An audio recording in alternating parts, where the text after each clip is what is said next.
Bismillahirrahmanirrahim. Assalamualaikum warahmatullahi wabarakatuh. Sahabat cerdas, berjumpa kembali di channel kami. Hari ini kita lanjutkan kembali pembahasan bagian kedua seleksi mandiri PTN Barat tahun 2017. Kita mulai dari nomor 1. Pernyataan yang bukan merupakan pasangan yang tepat antara organ dan fungsinya adalah, jadi sistem pencernaan ada mukelu. Yang pertama ada mulut, yang kedua kerongkongan, yang ketiga lambung, yang keempat usus. Ususnya ada usus halus dan ada usus besar. Pencernaan mulut ini adalah mencerna karbohidrat, contohnya adalah polisakarida berupa tepung atau amilo menggunakan petialin. Kerongkongan ini terjadi gerak meremas-remas peristaltik. Kemudian lambung ada mencerna protein menggunakan enzim pepsin. Nah, usus halus ini paling lengkap, ada karbohidrat, protein, lemak ya. Polisakaridase, disakaridase ya. Jadi ini lengkap mencerna karbohidrat. Kemudian ini juga mencerna protein dan lemak dibantu dengan enzim lipase. Sementara usus besar ini bukan untuk pencernaan karbohidrat, protein, lemak, melainkan untuk pembusukan makanan sekaligus untuk penyerapan air. Jadi yang bukan adalah mencerna amilum betul mulut, lambung mencerna protein betul, usus besar mencerna protein salah, harusnya membusukkan makanan. Mulut mencerna karbohidrat betul, usus halus mencerna lemak betul. Oke, nomor 1C, kita lanjutkan nomor 2. Bagian apikal ujung akar terdiri atas apa? Jadi ada 1 pemanjangan, 2 tudung, 3 pembelahan sel, 4 diferensiasi. Urutan jaringan bagian dari ujung ke pangkal akar. Nah, kita gambarkan ya, sahabat cerdas ya. Nah, ini adalah ujungnya. Nah, kemudian di sini adalah bagian pangkal. Nah, singkatannya adalah TPPD. Jadi, di sini ada zona untuk melindungi yang dikenal tudung akar atau kaliptra. Kemudian, yang kedua ini ada daerah pembelahan sel atau proliferasi, kemudian pemanjangan, elongasi, dan pendewasaan, diferensiasi. Jadi, urutannya dari tudung akar itu nomor 2 dulu dan terakhir diferensiasi 24 ya. Nah, ini jawabannya adalah yang C, sahabat cerdas ya. Kita lanjutkan nomor 3. Dalam glikolisis dihasilkan 4 molekul ATP untuk setiap 1 molekul glukosa dan 2 molekul ATP diantaranya digunakan dalam reaksi yang bersifat apa? Jadi, sahabat cerdas, secara normal, tahap glikolisis ini adalah pemecahan glukosa itu menjadi 2 asam pirufat ya. Nah, ini ada C6H12O6, ini ada 2C3H4O3. Ini karbonnya 6 ya, hanya 12, ini 4 kali 2 8, berarti kehilangan 4H. O-nya 6, 3 kali 2, 6. Nah, hanya ini akan ditangkap oleh NAD. Nanti membentuk NADH. Berarti NAD ini sebagai aseptor H. Nah, kemudian juga ada melepas energi. Nanti ditangkap ADP, ketemu dengan fosfat. Nah, terbentuk ATP. Nah, jadi produk dari glikolisis itu ada NADH, ATP, dan 2 asam pirufat. Tetapi pada proses yang panjang, nanti ya butuh 2 ATP, tapi menghasilkan 4 ATP. Ini produk akhirnya hanya ada 2 ATP. Nah, pada saat dia membutuhkan 2 ATP ini, maka reaksinya disebut reaksi yang butuh energi, namanya endergonik. Kalau dia melepas ATP ini adalah reaksi eksergonik ya. Berarti di sini butuh energi ya. Jadi jawabannya nomor 3 adalah E. Nah, kita lihat ya bagaimana prosesnya. Nah, ini adalah gambar dari tahapan glikolisis yang lengkap ya, sahabat cerdas ya. Nah, kita lihat ya. Pada saat glukosa ini diubah menjadi glukosa 6-fosfat, dia butuh ATP. Nah, ini. Kemudian fruktosa 6-fosfat diubah menjadi fruktosa 1,6 bifosfat juga butuh ATP. Sehingga totalnya butuh 2 ATP. Nah, ini yang disebut reaksi endergonik. Menghasilkan ATP itu di 1,3 bifosfogliserat menjadi 3 fosfogliserat. Nah, ini ada 1, di sini ada 1. Dan terakhir, fosfoenol pirufat diubah menjadi asam pirufat. Itu menghasilkan ATP 1, di sini 1. Sehingga total hasilnya ada 4 ATP, tapi dikurangi kebutuhan yang tadi, itu 2 ATP. Begitu ya. Nah, kita lanjutkan ke soal nomor 4. Perbedaan konsep dalam teori evolusi Lamarck dan teori evolusi Darwin adalah apa? Jadi, sahabat cerdas ya, menurut si Darwin, ya, ini berbeda dengan teori evolusi dari si Lamarck. Nah, perbedaannya apa? Kalau evolusi Darwin ini bahwa perubahan bentuk tubuh makhluk hidup ini terjadi karena seleksi alam.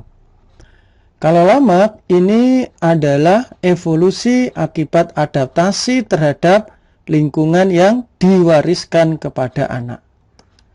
Nah, kita lihat ya gambar contohnya evolusi jerapah. Nah, ini adalah gambar evolusi jerapah. Kalau yang gambar A ini menurut si Lamarck, ya, gambar B ini adalah menurut Darwin. Bagaimana teorinya? Jadi menurut si Lamarck, semua nenek moyang jerapah itu berleher pendek.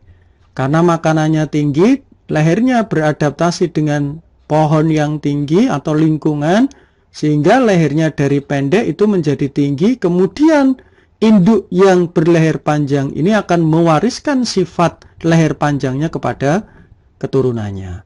Sementara kalau Darwin itu leher jerapah nenek moyangnya bervariasi, ada yang pendek dan ada yang panjang. Yang panjang itu mampu menjangkau makanan, sementara yang pendek tidak menjangkau makanan sehingga dia akan punah. Begitu ya. Nah, makanya disebut teori seleksi alam menurut si Darwin. Maka pembedanya adalah ini tidak ada seleksi alam yang mendorong evolusi ini, hanya si Darwin. Ya, ini tidak, lingkungan tidak berpengaruh pada pewarisan sifat. Nah, ini ya. Jadi kalau si teori evolusinya Darwin, lingkungan ini tidak berpengaruh. Sementara pada Lamarck itu lingkungan akan mempengaruhi pada pewarisan sifat keturunannya. Ini teori dari Lamarck. Jadi pembedanya adalah yang C.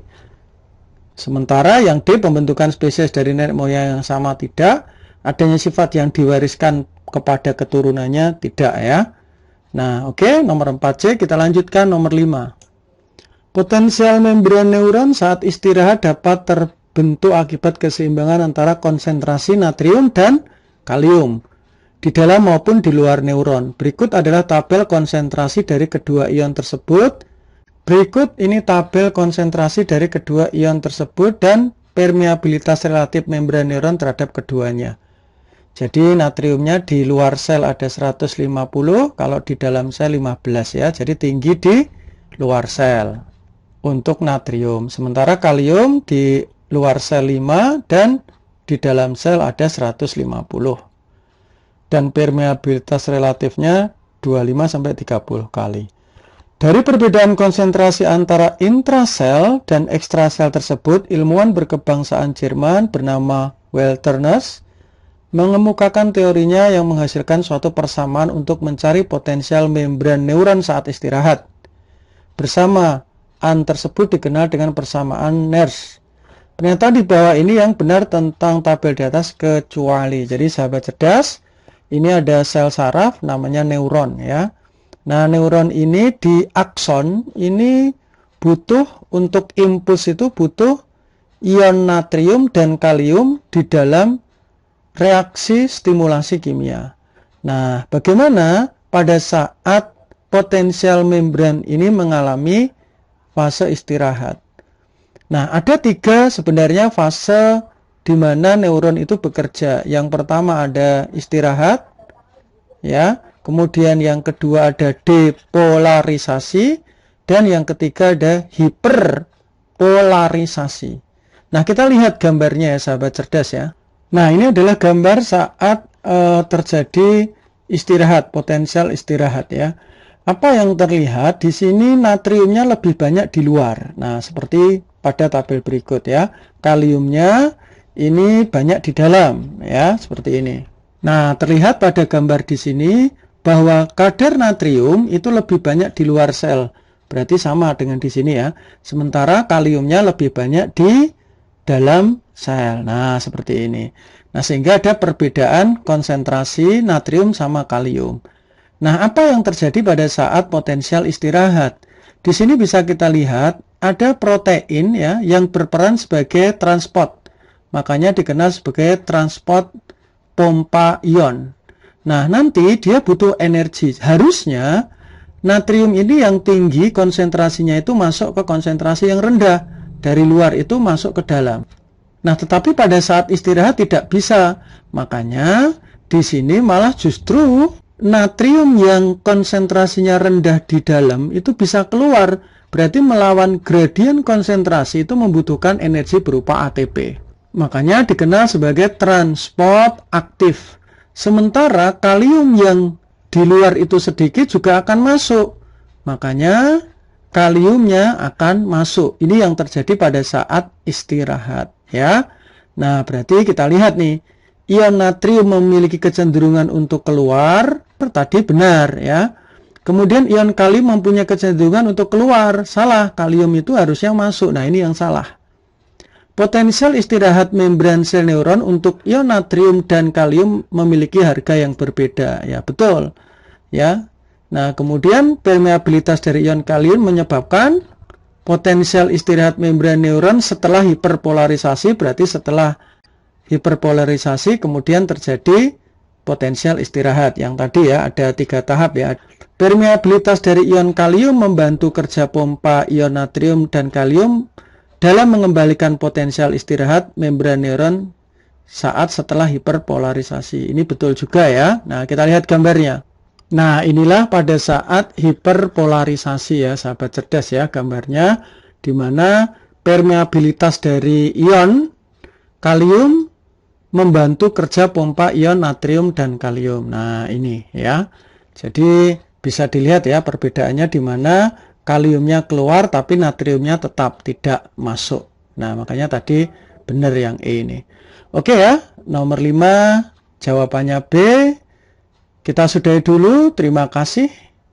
Billahi taufik wal hidayah. Assalamualaikum warahmatullahi wabarakatuh.